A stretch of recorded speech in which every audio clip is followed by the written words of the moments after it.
बहुत समय पहले की बात है। एक बड़ी सी नदी थी जो पूरे गांव के पास से बहती थी। यह नदी बहुत सुंदर थी। उसका पानी साफ और ठंडा था। गर्मी के मौसम में लोग इसी नदी के किनारे बैठते, नहाते और पेड़ों की छांव में आराम करते।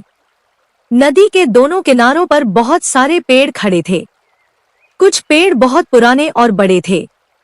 उनकी शाखाएं इतनी लंबी थी कि वे नदी के ऊपर तक पहुंच जाती थी। पक्षी, गिलहरी, बंदर और कई जीव जंतु उन पेड़ों पर रहते थे। इन्हीं पेड़ों में एक बहुत बूढ़ा पेड़ भी था। उसके तने में दरारें पड़ गई थी और उसकी जड़ें अब कमजोर हो गई थी। उसके पत्ते कम हो गए थे और उसकी शाखाएं पहले जैसी मजबूत नहीं थी। बरसात का मौसम आने वाला था।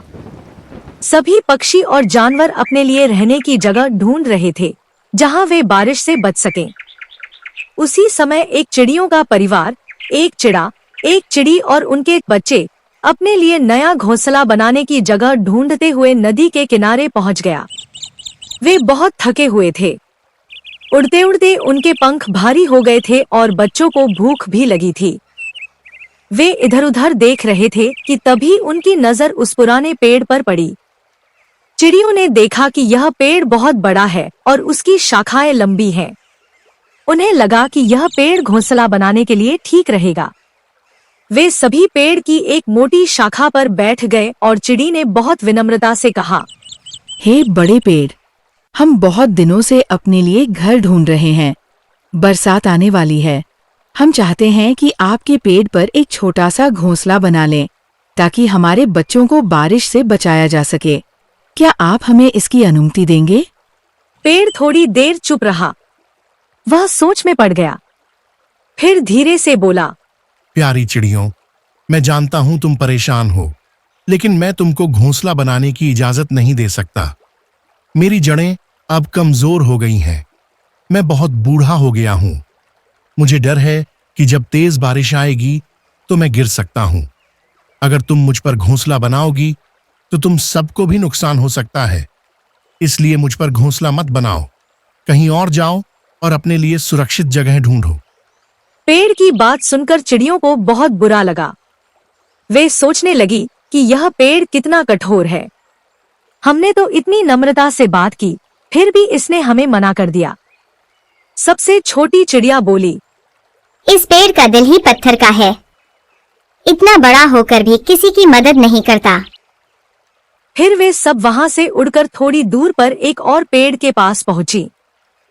यह पेड़ नया और हरा भरा था। उसकी शाखाएं मोटी और मजबूत थी।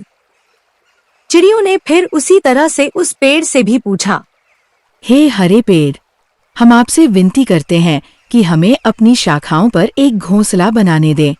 हम बरसात से पहले अपने बच्चों को सुरक्षित रखना चाहते हैं। पेड़ मुस्कुराया और बोला, बिल्कुल, यहाँ सभी का स्वागत है। मेरी शाखाएं मजबूत हैं, तुम यहाँ आराम से रह सकती हो।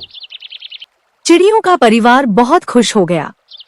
उन्होंने पेड़ को धन्यवाद दिया और मिलकर वहां एक सुंदर सा घोंसला बनाया। उन्होंने सूखे तिनके, पत्ते और घास जमा की और 2 दिन में आरामदायक घर बना लिया।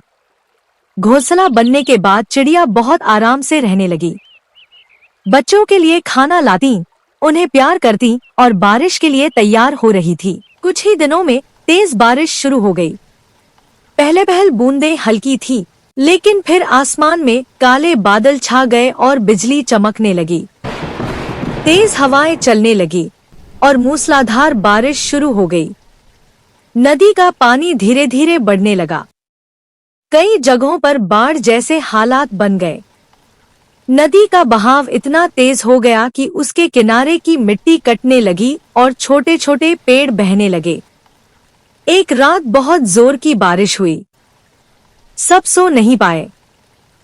चिड़िया भी अपने घोंसले में बच्चों को पंखों में छुपाकर बैठी रहीं। तभी उन्होंने देखा कि सामने का वही पुराना पेड़ जिसने उन्हें मना किया था, अब धीरे धीरे हिलने लगा। धीरे धीरे उसकी जड़ें मिट्टी से अलग हो गईं और वह पूरा का पूरा पेड़ नदी में बह गया। चिड़ियों ने जब यह देखा तो उन्हें खुशी हुई। वे एक दूसरे से कहने लगी। वे पेड़ की तरफ उपेक्षा से देखने लगी। लेकिन तभी एक चिड़ी ने देखा कि पेड़ का तना हिलते हुए कुछ कह रहा है। हवा में उसकी आखिरी आवाज गूंजी। प्यारे पक्षियों, मैं घमंडी नहीं था। मैंने इसीलिए मना किया क्योंकि मेरी जड़ें कमजोर थीं। मुझे पता था कि बरसात में मैं गिर सकता हूं। अगर तुम मुझ पर घोंसला बनाती तो तुम सब भी बह जाती। मैं कभी नहीं चाहता था कि मेरी वजह से किसी मासूम का नुकसान हो। तुम सबका भला ही सोचकर मैंने ना कहा था। अगर मेरे इनकार से तुम्हारा दिल दुखा हो तो मुझे माफ करना। कहकर पेड़ धीरे धीरे नदी में बहता चला गया। उसकी बात सुनकर चिड़ियों का परिवार बिल्कुल चुप हो गया। अब उनकी आंखों में पश्चाताप था। उन्हें समझ आ गया कि पेड़ ने उन्हें मना किया था, लेकिन उसका कारण बुरा नहीं था, बल्कि बहुत ही अच्छा था। उसके ना के पीछे उनकी सुरक्षा छुपी थी। उन्होंने बिना समझे पेड़ को कठोर और घमंडी समझ लिया था, जबकि वह तो बहुत समझदार और दयालु था। सबसे छोटी चिड़िया की आंख से आंसू गिरने लगे। उसने कहा, हमने इस बूढ़े पेड़ को कितना गलत समझा। उसने हमारे लिए अपनी चिंता छोड़ दी और हमारे भले के लिए हमें मना किया, और हम उसे ही बुरा कहकर चले गए। अब चिड़िया चुपचाप बैठी थी। उनका मन भारी हो गया था। शिक्षा। प्यारे साथियों, इस कहानी से हमें यह सीख मिलती है कि जब कोई हमें ना कहे तो तुरंत बुरा मत मानो। हो सकता है उस ना के पीछे हमारी भलाई छिपी हो। कई बार माता पिता, गुरुजन या बड़े बुजुर्ग हमें किसी चीज के लिए मना कर देते हैं। हम सोचते हैं कि वे हमें रोक रहे हैं, लेकिन असल में वे हमारे लिए चिंता करते हैं।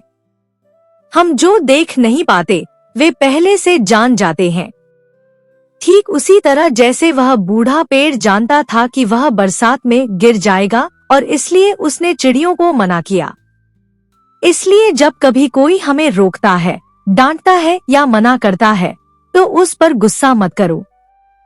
हो सकता है वह इनकार ही तुम्हें किसी बड़ी मुसीबत से बचा ले। दोस्तों, अगर आपको यह कहानी अच्छी लगी हो तो वीडियो को लाइक, शेयर और सब्सक्राइब करें। धन्यवाद।